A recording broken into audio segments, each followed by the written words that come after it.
क्या ज्ञानेश कुमार के खिलाफ शुरू हुआ है कोई नया और बड़ा आंदोलन? अब क्या एक नए मोड़ पर पहुंच गए हैं ज्ञानेश कुमार?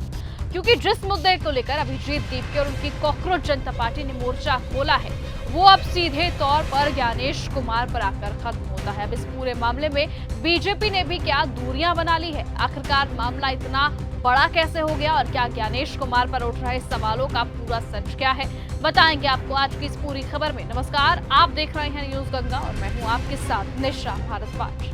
दरअसल चुनाव आयोग की निष्पक्षता और मुख्य चुनाव आयुक्त ज्ञानेश कुमार की भूमिका को लेकर लगातार सवाल उठाए जा रहे हैं। अब अभिजीत दीपके ने भी आरोप लगा दिया है और कह दिया है कि चुनाव आयोग की जवाबदेही तय होनी चाहिए और अगर संस्था पर सवाल उठ रहे हैं तो उसका जवाब भी मिलना चाहिए। अब इसी मांग को लेकर ज्ञानेश कुमार के खिलाफ आंदोलन तेज करने का ऐलान कर दिया गया है। उसके बाद से इंस्टीट्यूशनल अकाउंटेबिलिटी हमारे देश में एक बहुत ही डेंजरस सिचुएशन में अभी सारे इंस्टीट्यूशंस के ऊपर पब्लिक का भरोसा कम होते जा रहा है। कम क्या होते जा रहा है, गुस्सा बढ़ते जा रहा है कि अकाउंटेबिलिटी कहाँ बची इन इंस्टीट्यूशंस में। हम पॉलिटिक्स की बात करें, लोग कहते हैं कि हम सुबह किसी को एक पार्टी से चुनते हैं, वो शाम को किसी और पार्टी में होता है। सुबह हम एक सरकार के लिए वोट करते हैं लेकिन शाम को कोई और ही सरकार बन जाती है। और जब वो नहीं होता है तो ईडी सीबीआई भेजकर पार्टियों को तोड़ा जाता है। तो एक जो पॉलिटिकल सिस्टम है उसके ऊपर से भी लोगों का भरोसा उठते जा रहा है और अगर ऐसा चलता रहा तो इस देश के डेमोक्रेसी के लिए बहुत ही डेंजरस साइन है। दूसरा, इलेक्शन कमीशन। हमारे देश में एक टाइम हुआ करता था जहां पर वोटर्स सरकार चुनते थे, लेकिन आज के दौर में क्या हो रहा है, सरकार चुन रही है कि वोटर कौन होगा, सरकार चुन रही है कि कौन वोट नहीं करेगा, कौन वोट डालेगा। तो डेमोक्रेसी ऐसे नहीं चल सकती। तो इस पर इलेक्शन कमीशन की जो अकाउंटेबिलिटी है वो भी फिक्स करनी पड़ेगी। अगर इलेक्शन कमीशन की अकाउंटेबिलिटी फिक्स नहीं करेंगे तो ये देश में इलेक्शन मैनिपुलेशन होता रहेगा और उसके बाद नाम के इलेक्शंस रह जाएंगे। It will just become a formality. विवाद सिर्फ आंदोलन तक सीमित नहीं है। SIR यानी कि स्पेशल इंटेंसिव रिवीजन के जरिए वोटर लिस्ट में नाम जुड़ने काटने को लेकर भी विपक्ष लगातार चुनाव आयोग पर सवाल करता रहा है।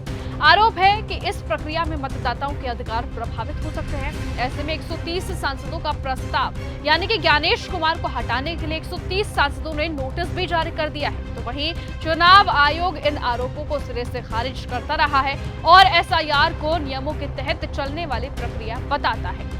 अब बड़ा सवाल यही है कि क्या ज्ञानेश कुमार पर लगे आरोपों की निष्पक्ष जांच हो पाएगी?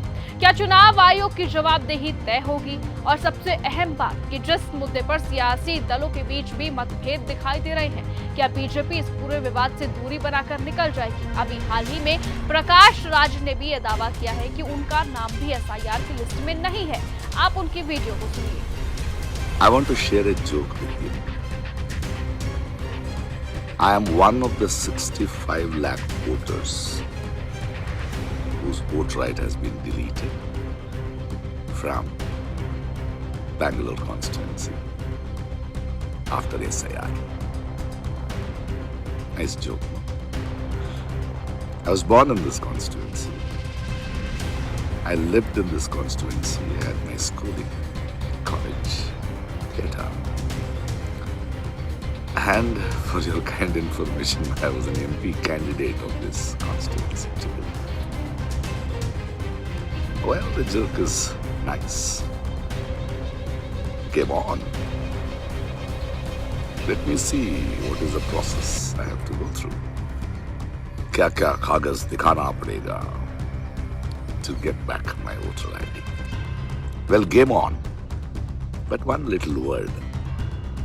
My friend, you can use your powers to deny few of the citizens the right to vote who may not elect you.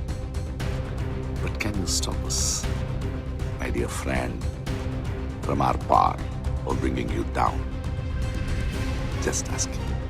अब इसको सुनने के बाद आने वाले दिनों में ज्ञानेश कुमार की कुर्सी, चुनाव आयोग की निष्पक्षता और SIR तीनों बड़े मुद्दे बन गए हैं। अब देखना ये होगा कि आंदोलन सड़क से संसद तक कितना असर छोड़ता है। क्या सच में ज्ञानेश कुमार के खिलाफ कोई बड़ा आंदोलन अब शुरू हो सकता है? क्या कॉकरोच जनता पार्टी अब ज्ञानेश कुमार के इस्तीफा लेकर रहेगी? वो आने वाला वक्त तय करेगा। लेकिन फिलहाल आपको क्या लगता है कि क्या बीजेपी इस वक्त ज्ञानेश कुमार का साथ देगी या साथ छोड़ देगी और किनारा कर लेगी? अपनी राय कमेंट करके जरूर बताएं। आज की इस खबर में सिर्फ इतना ही। देखते रहिए और बने रहिए न्यूज गंगा के साथ। नमस्कार। अगर आपको यह हमारा वीडियो पसंद आया हो तो इसे लाइक और शेयर करना बिल्कुल ना भूलें। साथ ही हमारे चैनल न्यूज गंगा को सब्सक्राइब और फॉलो जरूर करें ताकि देश और दुनिया की हर बड़ी खबर आप तक सबसे पहले पहुंचे।